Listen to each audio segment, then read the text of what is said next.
Hello viewers, আসসালামু আলাইকুম। সবাই কেমন আছেন? আশা করি অনেক ভালো আছেন। তো আজকের টপিক হলো কেয়ার রিয়্যাক্ট কীভাবে আপনারা পাবেন। তো অনেক ইউটিউবারকে দেখলাম আমি যে তারা বারবার বলতেছে কেয়ার রিয়্যাক্ট কীভাবে পাবে, কিন্তু সেই নিয়ে ভিডিও বানায়, কিন্তু অবশেষে দেখা যায় যে কেয়ার রিয়্যাক্ট মানে তাদের নেই, কিন্তু তারা ভিডিও বানিয়েছে। সো আমি আপনাদেরকে দেখাবো কীভাবে আমি কেয়ার রিয়্যাক্টটা পেলাম। আমার এআইডিতে ক্যারেক্ট ছিল না, কিন্তু আমি একটি প্রসেস অবলম্বন করে ক্যারেক্টটি পেয়েছিলাম।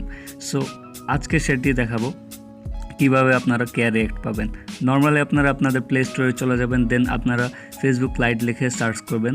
সো আমি লাইট লিখে সার্চ করলাম, দেন এখান থেকে যে লাইট অপশনে চলে যাবেন, দেন এখান থেকে দেখতে পারবেন যে আপনাদের জয়েন লেখা থাকবে। এখানে বিটা টেস্টার জয়েন লেখা থাকবে। যেমন আমি আমার লাইট মেসেঞ্জার লাইট দিয়ে দেখিয়ে দিচ্ছি, এই যে এরকম জয়েন লেখা থাকবে। আপনারা জাস্ট জয়েনে ক্লিক করবেন।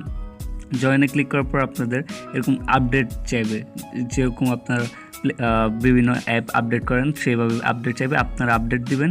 জাস্ট আপডেট দেওয়ার পরে 1 ঘন্টার মধ্যে আপনারা দেখতে পাবেন যে আপনাদের ক্যারেক্টটি চালু হয়ে গেছে। সো এইভাবে আপনারা আপনাদের ক্যারেক্ট চালু করতে পারবেন একদম ইজি প্রসেসে। সো ভিডিওটি যদি ভালো লাগে তাহলে অবশ্যই চ্যানেলটি সাবস্ক্রাইব করবেন, পাশে থাকে বেল আইকনে ক্লিক করে দেবেন। কথা হবে পরবর্তী ভিডিওতে। ততক্ষণ পর্যন্ত ভালো থাকবেন, সুস্থ থাকবেন। আল্লাহ হাফেজ।